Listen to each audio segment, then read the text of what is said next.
So to begin with, I thought I'd check in on whether you were listening this morning. So I can get this off. Can everybody see my screen? Yeah. Yeah. Okay. Yeah, we can. Excellent. So I thought we'd have a quiz.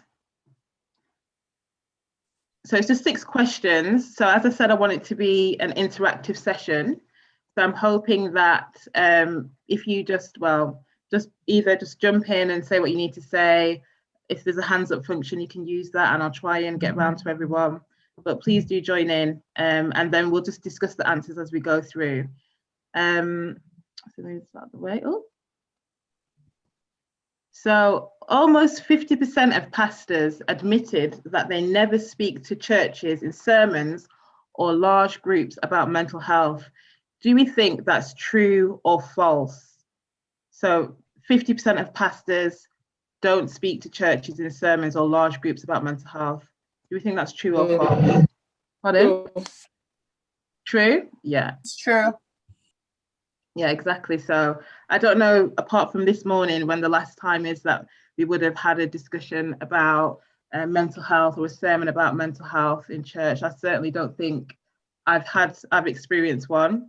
So it's not something that's discussed as a wider group. Yes. Yes. Nicole, to be honest, I thought it was it was a lot less than that, because as you rightfully say, I don't remember myself listening to a mental health sermon as well. Yeah. For years. So I think if pastors are okay, obviously, yes, I don't know whether it was here in the UK or in the US or nationwide, or global. But whichever way, I don't think we are having many of those sermons, as it were, on mental health as well. Yeah, absolutely. I agree. Yeah.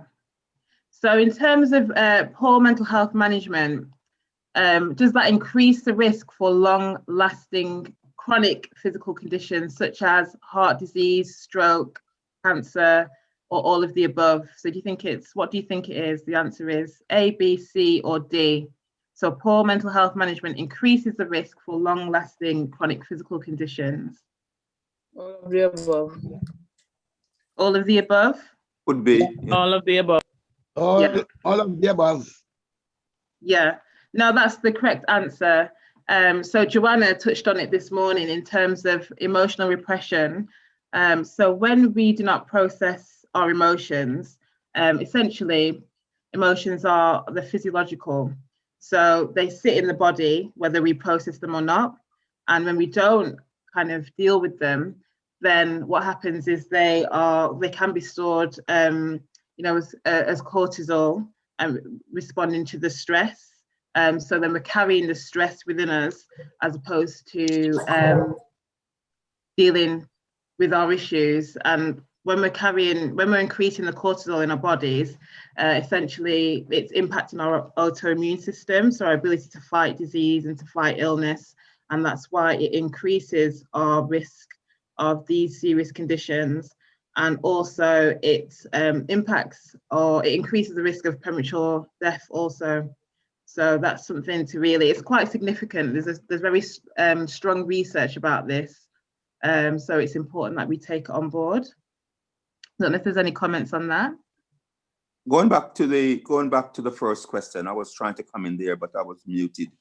The problem of mental health issues is only recently, that it has come to the forefront.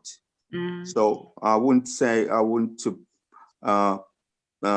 want to lay any condemnation on pastors or whatever, because it was just the issue has been there, but it's just recently it's coming out into the public as such as it is now. Yeah, definitely. I think the mental health agenda is more prevalent now than it was before.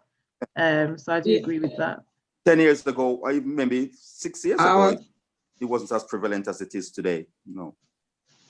I would say even with the mental health mentioned about the pastor, I won't myself blame the pastor, so just because this should be a different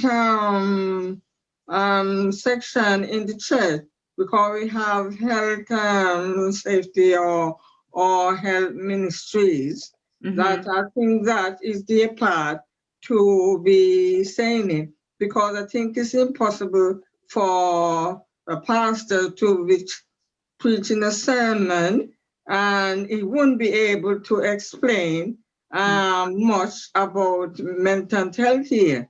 So that should be for another apartment in the church, maybe like now with AYS or whatever. And the church will meet together with everybody and discuss about this one. Yeah, no. Yeah, so I agree. I think it's just more so, you know, we'll get onto this at the end, I suppose, towards the end of the presentation, but is there a mental health department anywhere in church? Do we have that?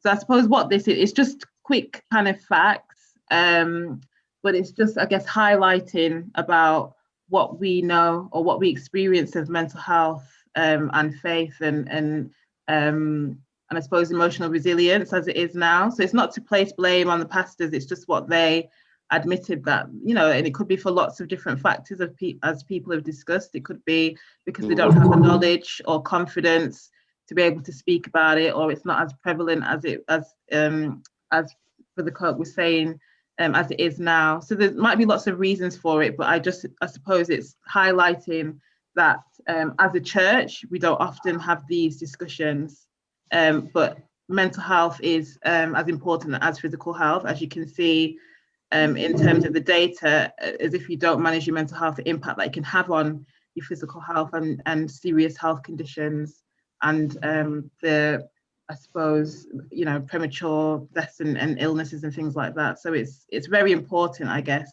to bring it to the forefront as an agenda, but it's not to place any blame. Question. Okay. Question. Yeah. For the code? Was it ever an issue, mental health, before recently? Yeah, I mean, we can get onto that. I mean, I'd put that back to you. What do we think? I know we used to have big mental hospital in Preston, Whittingham was hospital, and I suppose that's where mental people went. But it was it wasn't an issue that was discussed in public at all. It was never an issue, best of my knowledge. But no? I wouldn't. Yeah, I mean, from what I understand, I think that's because of the stigma that can be associated with mental health. So, so often we don't see mental health in the same light as physical illness. So if somebody is physically unwell with something, we'll say, well, they need to go down to the hospital for X, Y, Z, or they've broken an arm or leg or whichever, and we don't feel kind of ashamed to name that. But if there's a serious mental illness, you know, or schizophrenia or bipolar disorder or depression or anxiety, it's less spoken about, but it can impact your life in a different way, but just as severely. So I think it's just the stigma in perhaps over the years, but I think that's why it's started to come to the forefront now, because people are realizing if you can manage your mental health well, then it allows you to have a better quality of life. So there's lots of benefits of trying to manage your mental health. There's also a situation where as a Christian, a lot of people tend to believe that because you're a Christian and you believe in Christ, you're not supposed to be suffering. I'm just going to come back to this.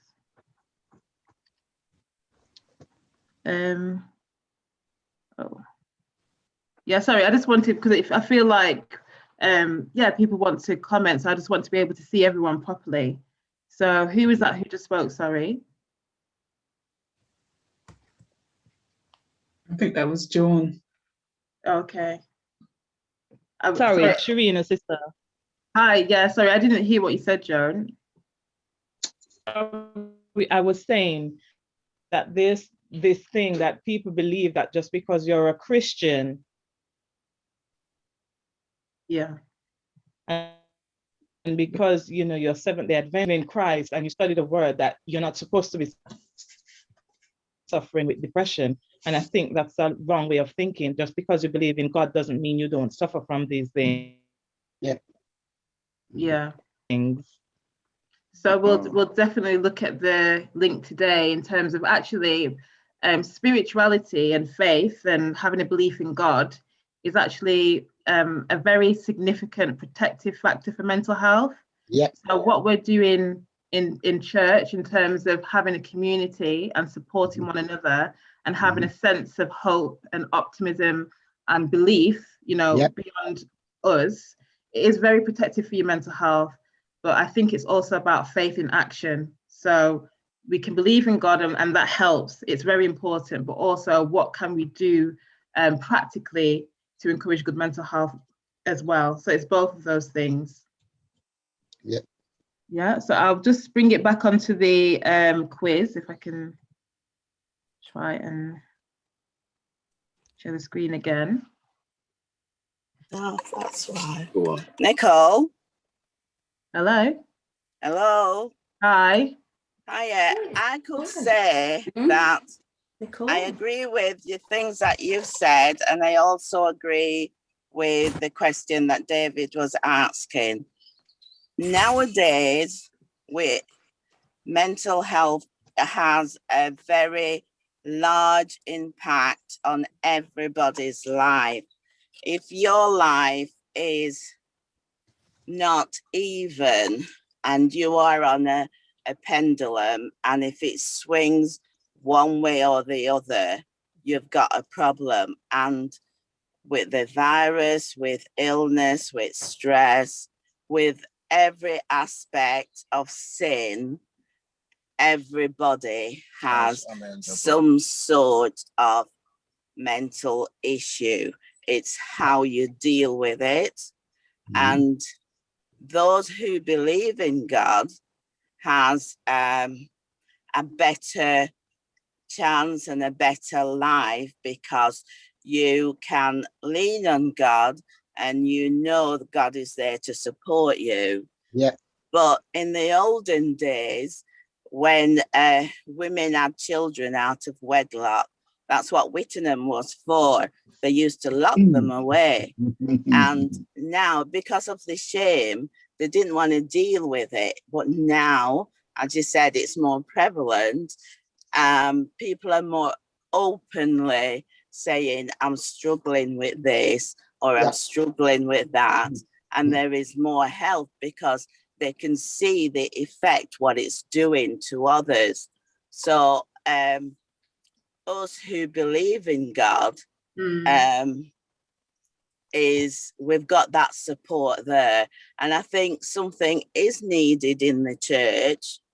And I really admire that lady this morning who talked about it, because it's something that needs to be upfront, because everybody is suffering. The virus has brought a lot of issues to a lot of people, including myself.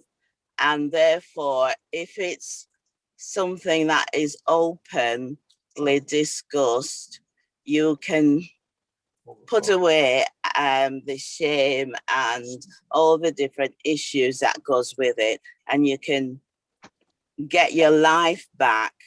And that's what God wants. He doesn't want to see us suffering. He wants to see us having a good life, to experience a good life. So I do agree with everything that you're saying, because I myself is a therapist, and I see so much pain and issue with mental problems. And I do think the church does need to address that problem and support members and everybody. Can I just come in there? There's something that I mentioned before.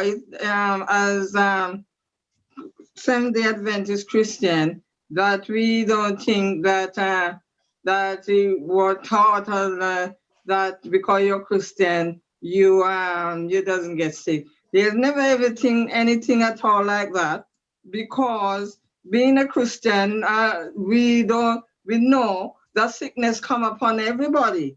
That wasn't a policy in our church, that because you're a Christian, you doesn't get sick. Because as a Christian, sickness come upon you, everything that in the world, because the Satan is working. Exactly. But as a matter of fact, that when one is sick, we pray to God to help us with the sickness. Sometimes we may get over it, sometimes we don't.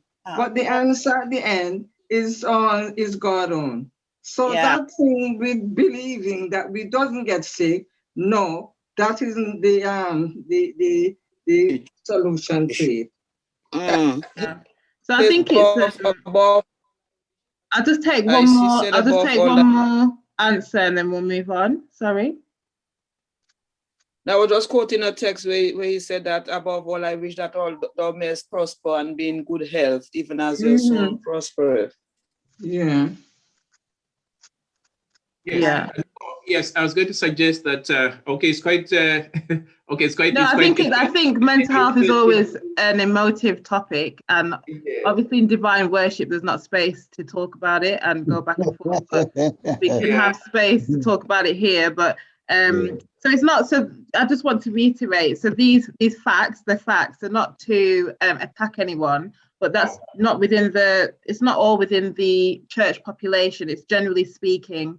That's what's happening, just across the world in terms of the impacts that emotional health has upon your general health. So it's just raising awareness, and it's just a quick quiz, and we'll move past it and then discuss different things as well. Yes, I was going to suggest that maybe just to help move things a little bit forward. Okay, because people have got so much to say. If we can give you a chance to cover as much as you can, and then maybe towards the end we can have a Q&A. I've got that plan. Yeah. Okay. Yeah. So if we can just give a time, because we've just gone past 30 minutes now. Just so let's allow as much time, and then we can ask the questions later. Thank you. All right. Thanks. So let me share my screen again.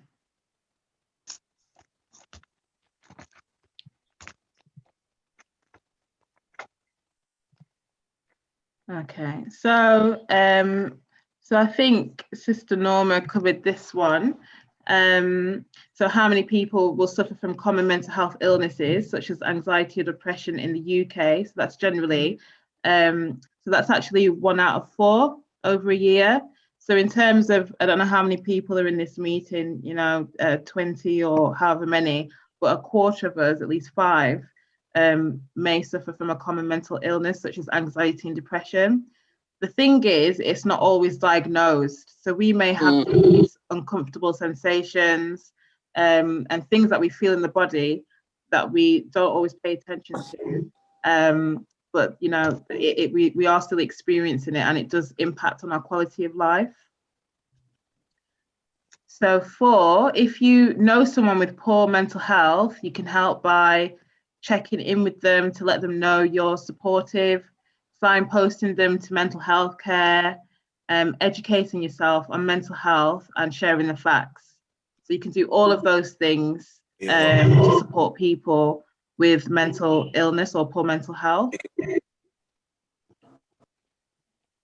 So 5, so this is an interesting one.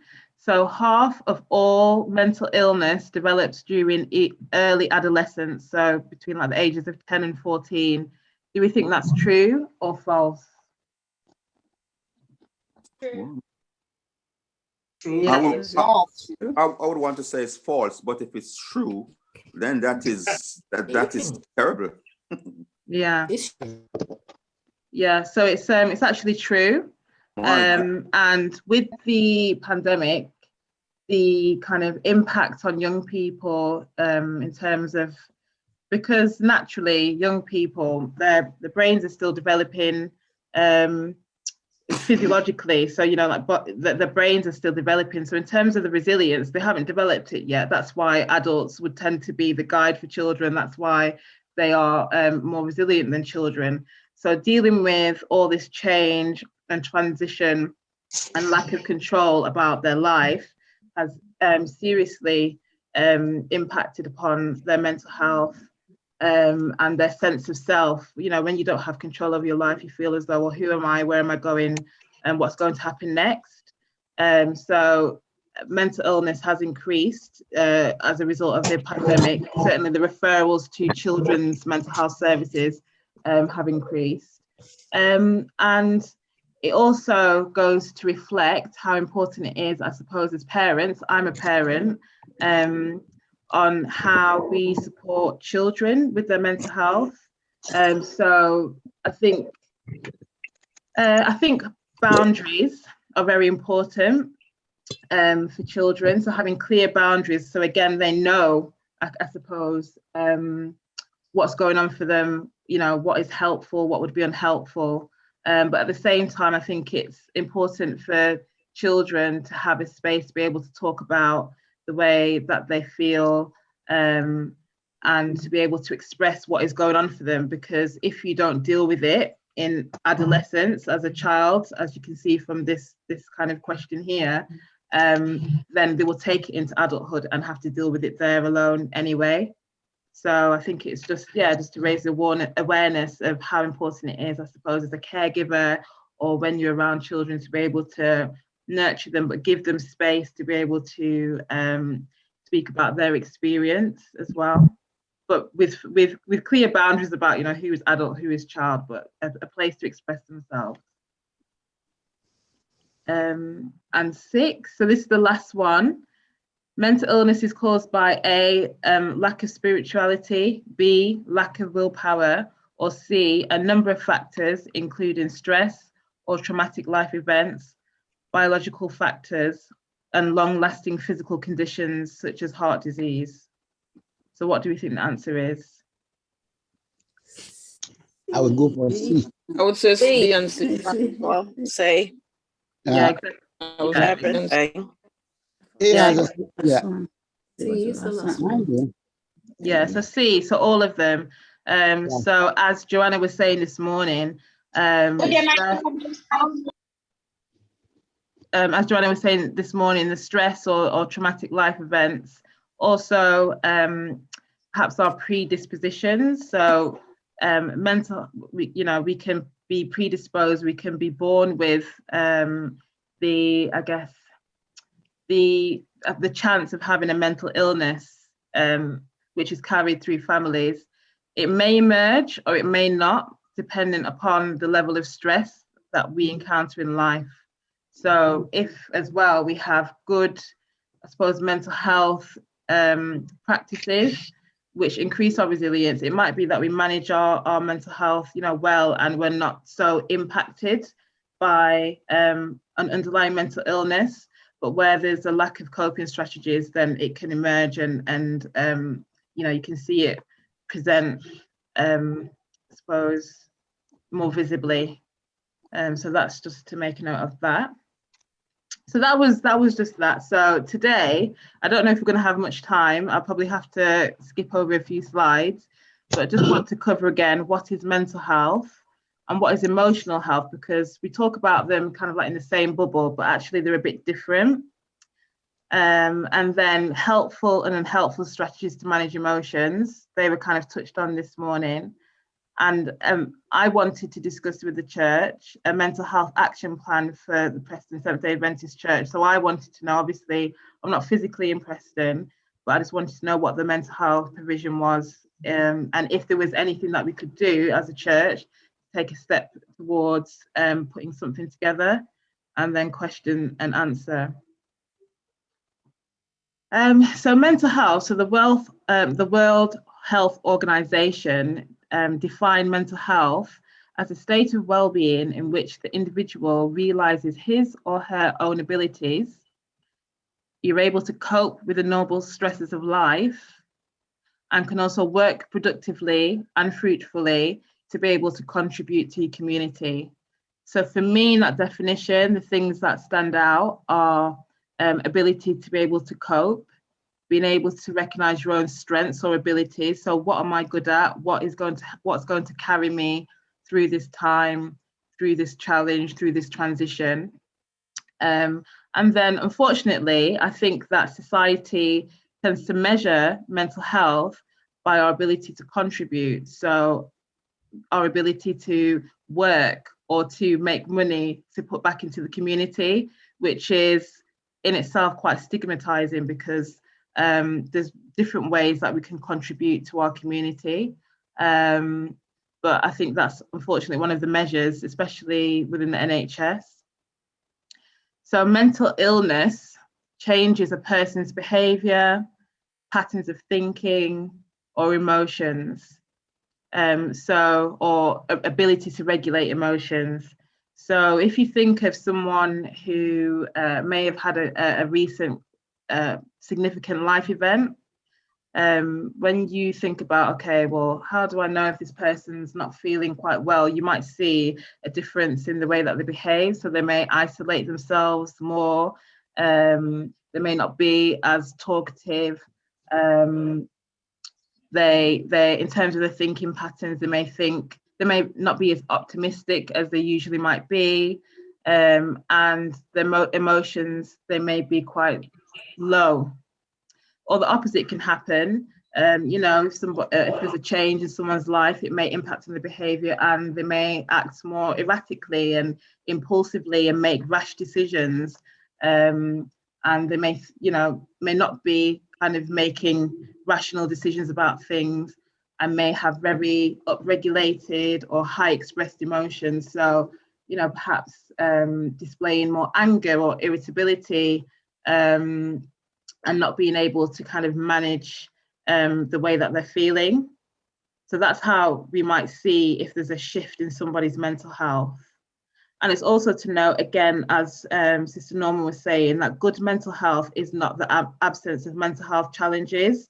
So in the same way that generally you could be as fit as a fiddle and then perhaps, sprain a joint, we wouldn't then say, oh, well, this person's of poor physical health.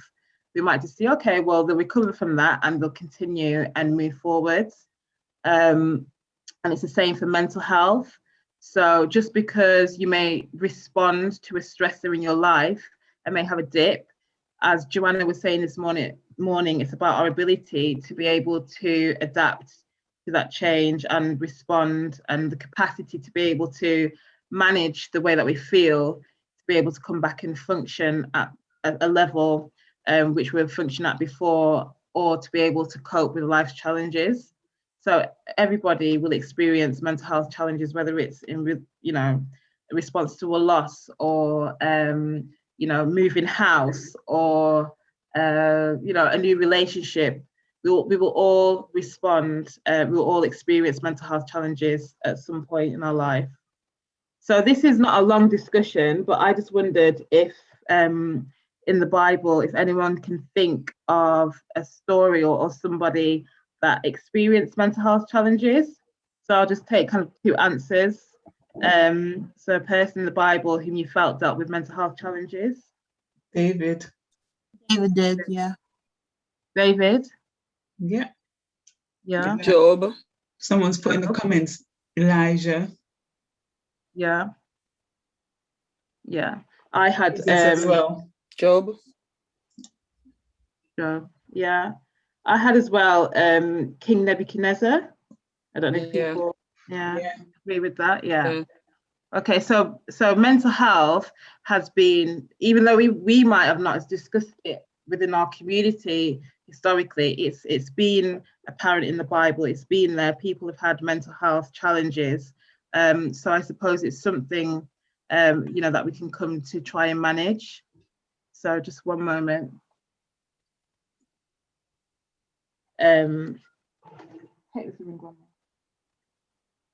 Yeah, okay, so the next slide.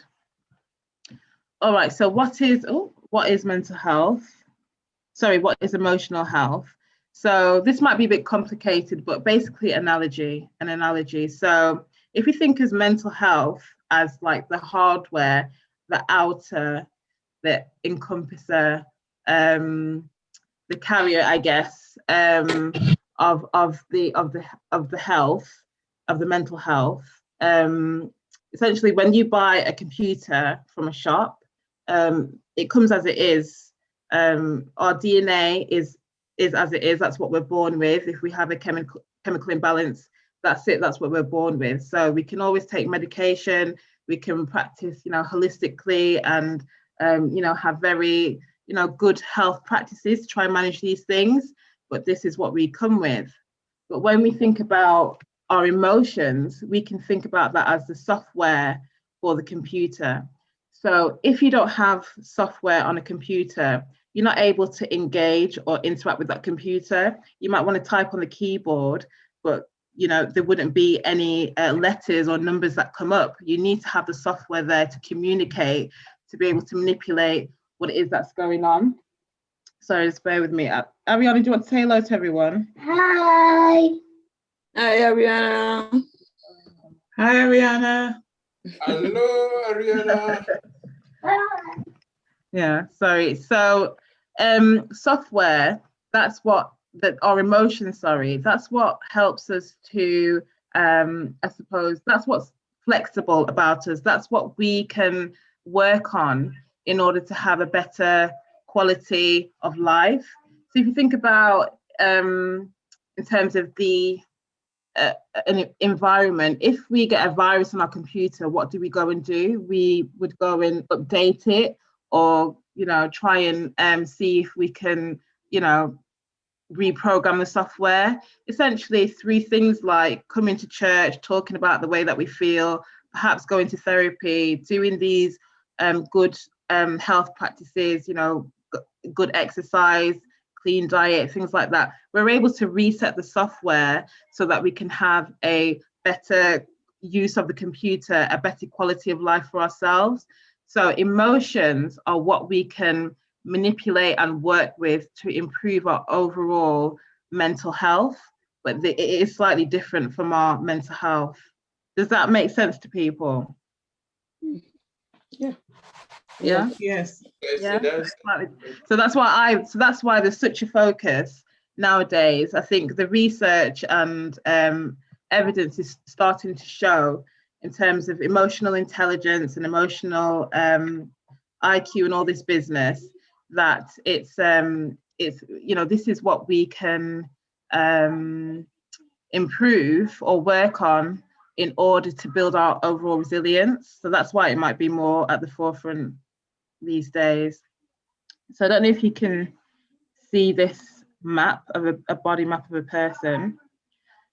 So this is talk about emotions. So I said before that emotions, we might think of them like, what are they? It feels like quite abstract, but they really are something that's physiological. It's, matter in the body. It's something that is quite concrete, actually, but I suppose it's how we are able to register them.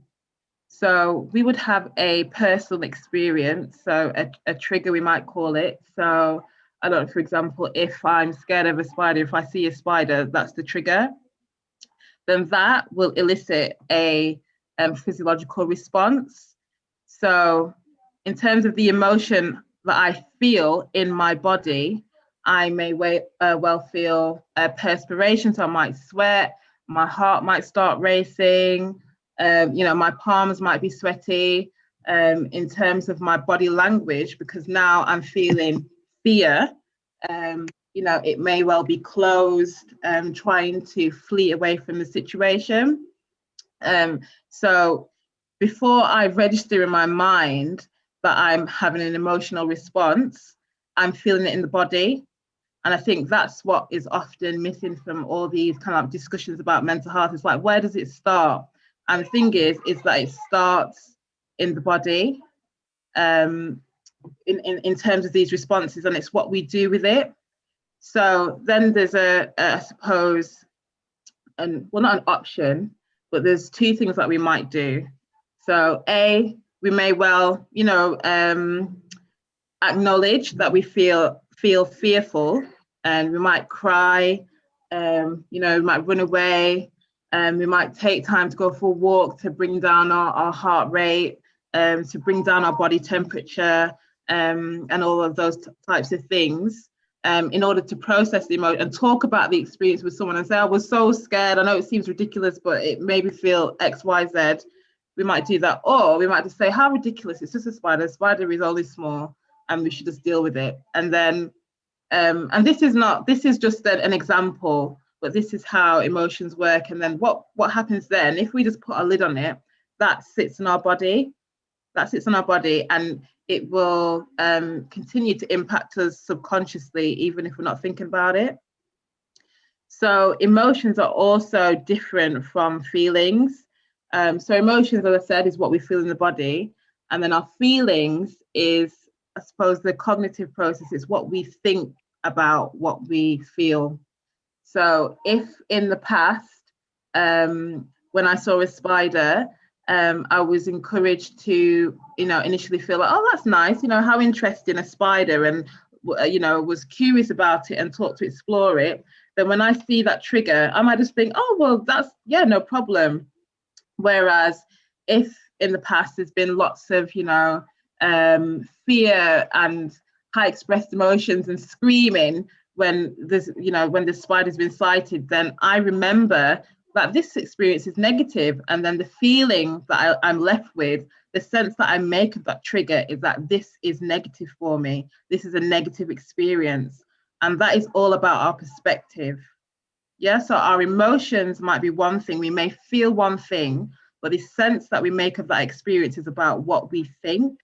So it's actually two separate things. So it's that's why therapy and emotional resilience is so important, because we can change that perspective. We can have control of that to be able to, essentially change our response to a trigger, and not have to deal with and process all those negative, well, not a negative, but those emotions which we find uncomfortable, and start to have a better quality of life.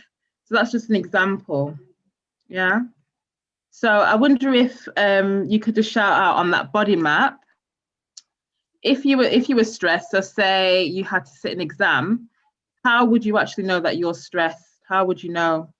How would your body know? Pardon? Heart palpitations. Yeah. Palpitations, I'll get gray hair headache. instantly. Sweating, perspiring. Yeah. My arms get heavy. I wonder if that's like increased blood flow or something. Yeah, because of like blood pressure high. Heart pressure. Yeah. High blood pressure. Your heart pumping more, faster. No weakness in the legs. Yeah. Exactly. Even try going to the examination room, you feel weak. You feel, I'm just gonna say all the body senses will be a bit telling you there is something not quite right. Want to go to the toilet?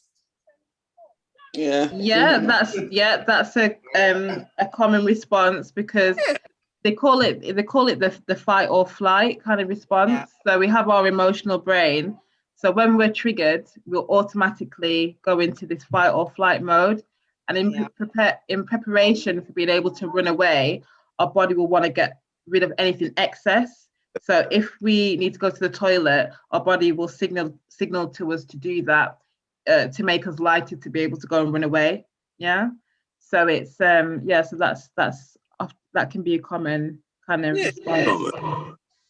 Something to me. Okay. Very interesting.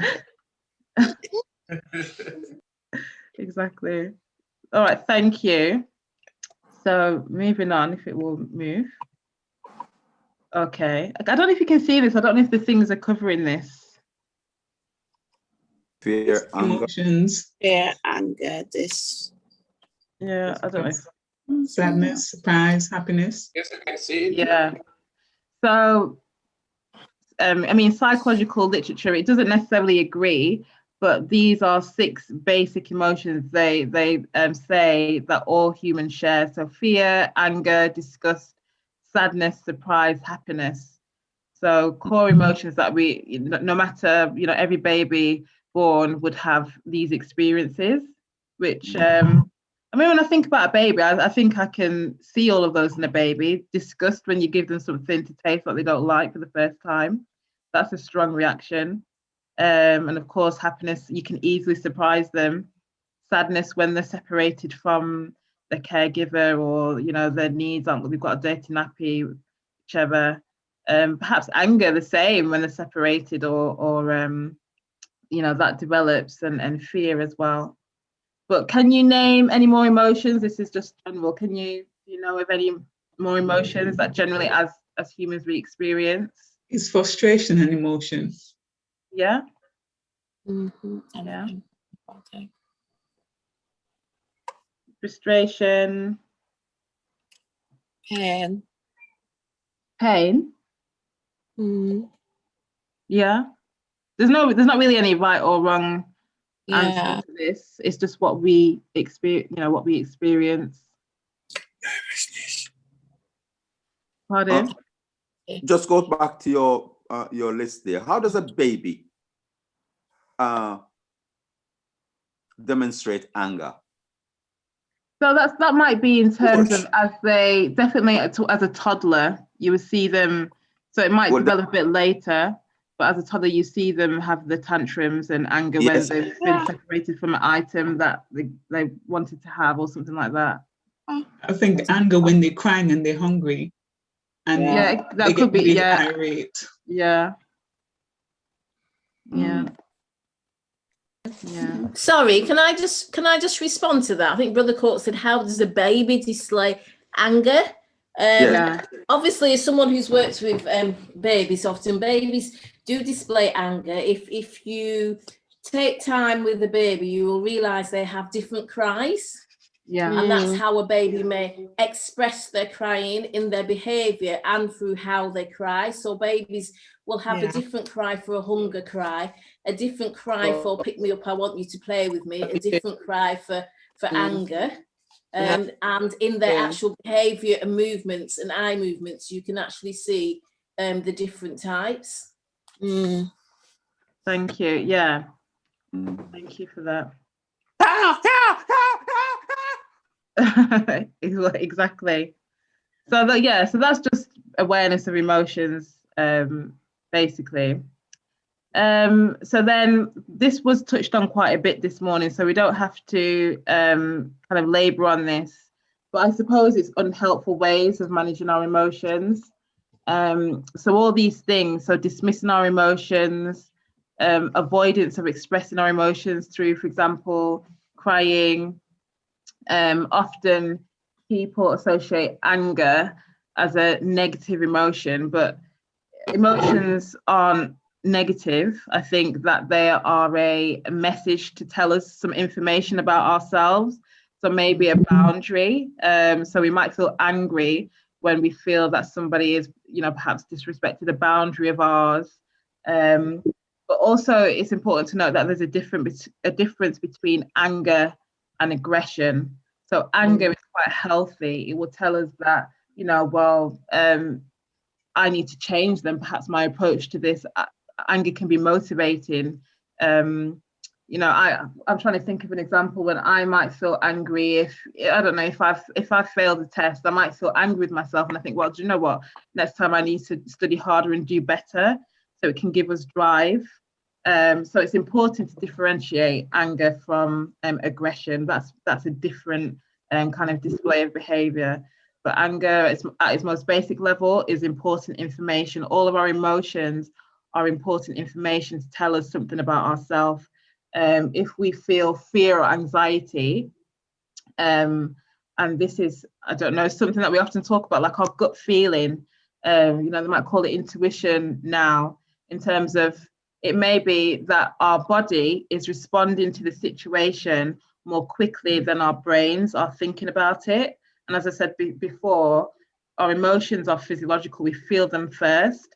So before we actually are able to make sense of what is going on, we think, do you know what, this doesn't feel that great, this doesn't feel safe, there's something not right about this. And it's complicated, but basically our brain is using our memory processes to inform our emotions before they get to a cognitive like thinking level.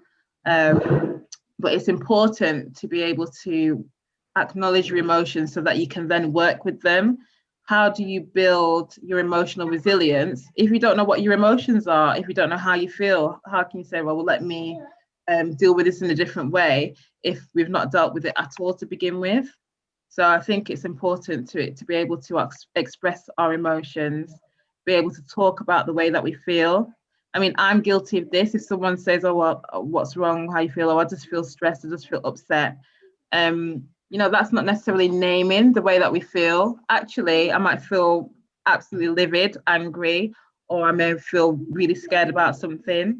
So even if we don't want to tell the person who's asked, you know, what's going on for us, it's important that we can be honest with ourselves about how we feel about a situation. Because as I said, it informs our boundaries about the way that we communicate with people. It informs the decisions that we make in our life. It informs the opportunities that we go for. To know ourselves is to be able to understand our value, to be able to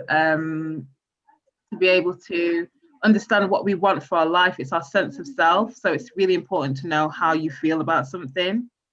And again, Joanna was saying this morning, you know, spending all our time busy with work. Sorry, just one moment.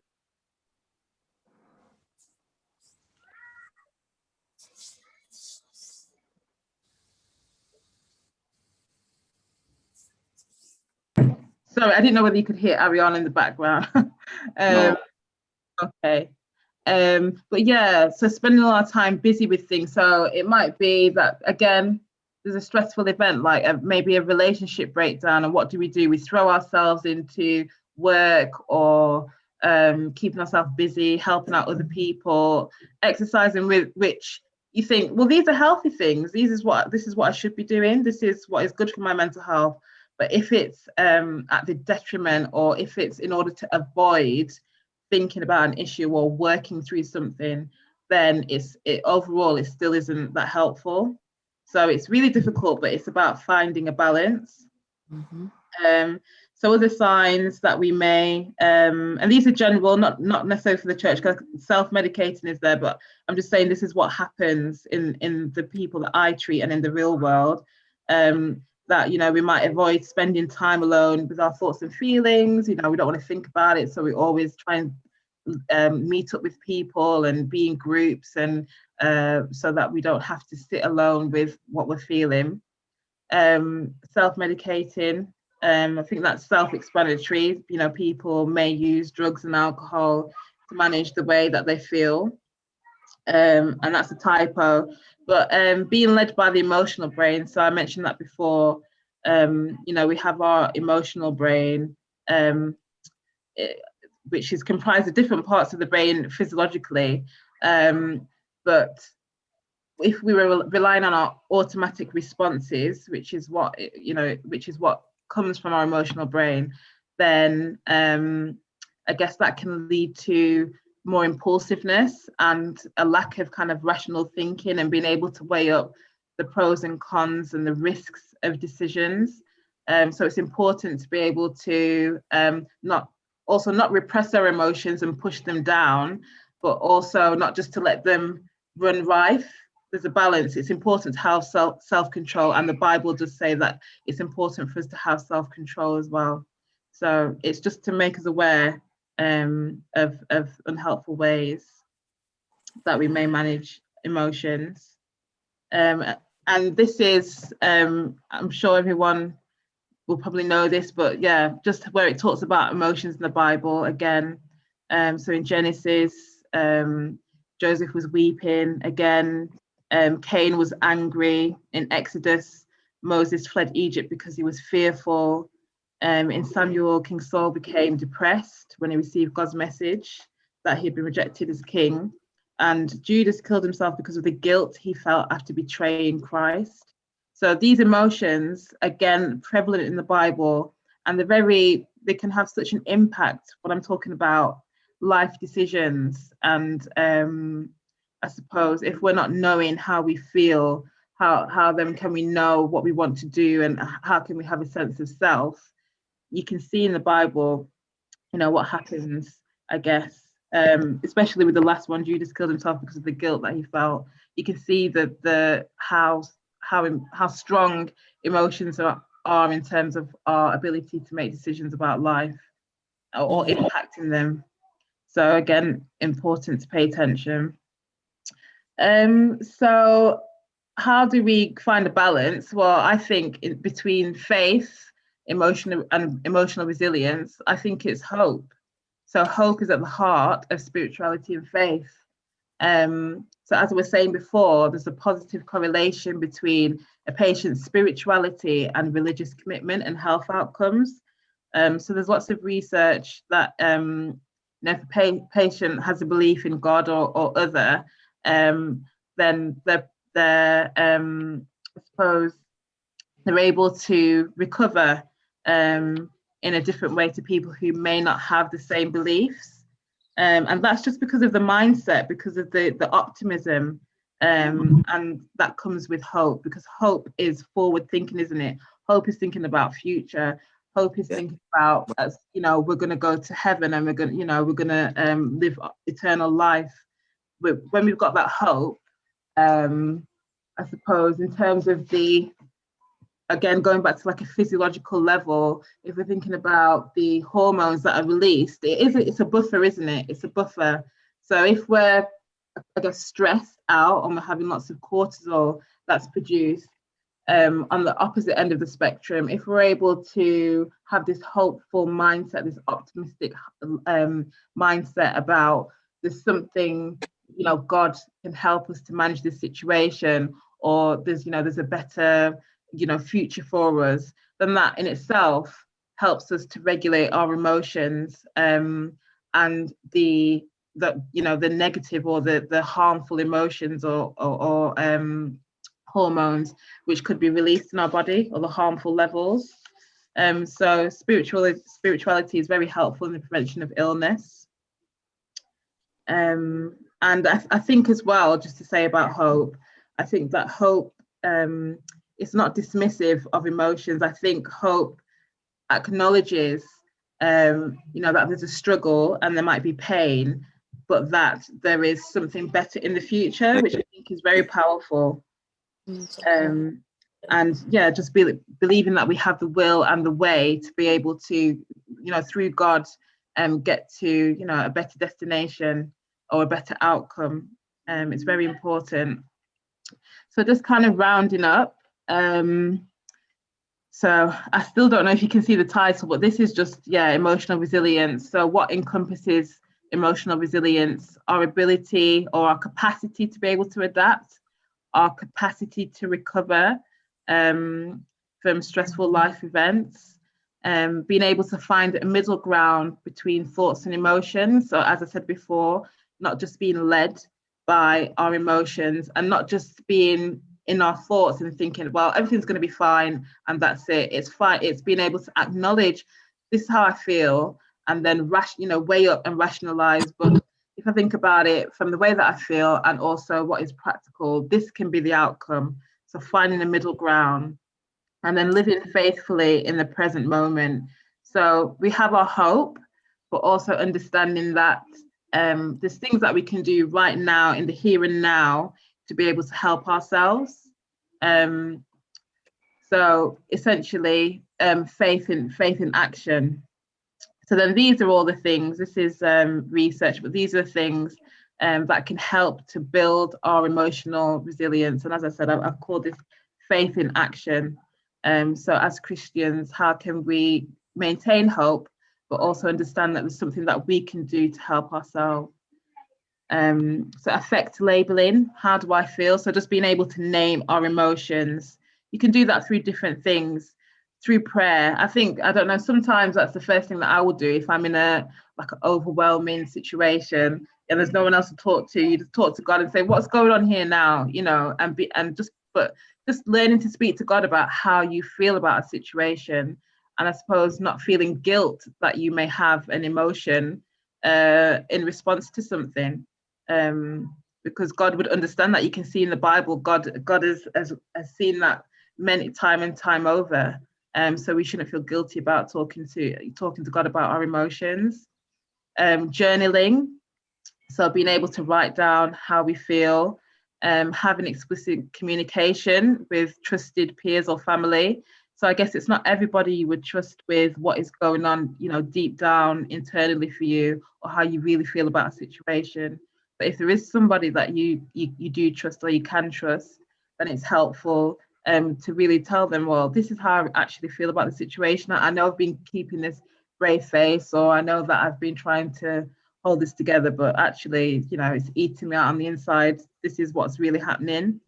And the research suggests, again, if we take the information from our emotional brain by naming it out loud, it then puts it in our cognitive brain, so the prefrontal part of the brain, and allows us to process those emotions better. So it's actually beneficial in terms of being able to process our emotions, and they're seeking therapy to express our emotions and feelings. So that's something that people could do. Again, being able to own our emotions. So as I was saying before, being able to practice assertiveness, and hold healthy boundaries in relationships. So being able to say, you know what, I do not feel up to doing this right now, so I can do it another time, but now's not a good time for me. Or you know, just being able to say no, or just being able to say, well, can you call me tomorrow? I can't speak right now. Just being able to hold boundaries for ourselves. When we know how we feel, then we can be assertive about and communicate assertively about how we feel, but you know, with respect. When we own our emotions, then we can resolve conflict. We can say, well, you made me feel like this, or this situation made me feel this way. And that's a kind of starting point to be able to work things out. But if we just say, yeah, it's fine, it's likely that tension remains and it's not dealt with, and it will present in different ways within that relationship. I've mentioned healthy boundaries. When we own our emotions, then we can start to forgive ourselves. So if we've done something that is against our values, we can identify that if we're responding to our emotions, if we're understanding our emotions, and then we can then begin a process of forgiveness. So asking God for forgiveness, talking to other people, you know, for forgiveness if we feel like we've done something which is against our values. And when we own our emotions, knowing when we're overwhelmed and when we need to have a break, and we can do that through relaxation. I think Joanna was saying this morning, spiritual meditation as well. And I think that's a newer thing. I wouldn't have known about that years ago, but there's lots of kind of like spiritual meditation scripts and guided meditation scripts now. So not actively in prayer with God, but just focusing on your relationship with God and the strength that gives you. And then we're coming to the end now. So again, what we already know, exercise and healthy diet is good for emotional resilience, engaging in meaningful activities. So again, that builds our sense of self. So being able to say, do you know what, I don't like that, or I don't like this job isn't for me, I don't want to do this for my career, or I do. That's really important, because that then enables us to have a quality of life and enjoyment about what we're spending our time doing. And of course, if we're enjoying what we're doing, instead of, there's going to be levels of stress that we need to cope with always. But if we're enjoying our occupations, as opposed to feeling stressed out and being kind of run down by them and overburdened, then of course we're going to have a better quality of life. And being able to find that balance between work and pleasure. If we know ourselves, we can say, do you know what, I've finished work for today, I need to focus on my family or doing something nice for myself, etc.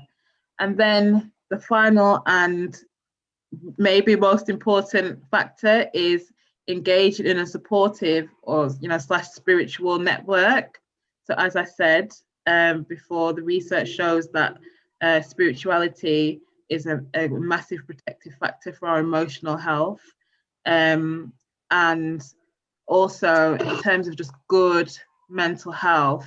When people are isolated, it really is so powerful. I'm sure we all know people that have isolated, and it has such an impact on their health. And how do they feel when we offer them a visit or when we're able to spend time with them? How do they feel after that interaction? It's very, very powerful. Humans are made to connect. We have hormones, oxytocin, which, that when we're together, when we have skin to skin, all these things, they help us to connect, they help to boost our mood. And that's for a reason, So it's so important for our emotional health and mental health to be able to connect with people. So through church, through community centre, through sports clubs, however you want to do it, book club, whichever. And obviously the pandemic has had a significant impact on that. I felt quite distraught, actually. If you look at children in schools, the back and forth, in and out, not being able to have contact with peers, and the same for adults with work and things like that, it has such a significant impact on your mental health. So being able to connect is probably my top kind of protector for emotional and mental health.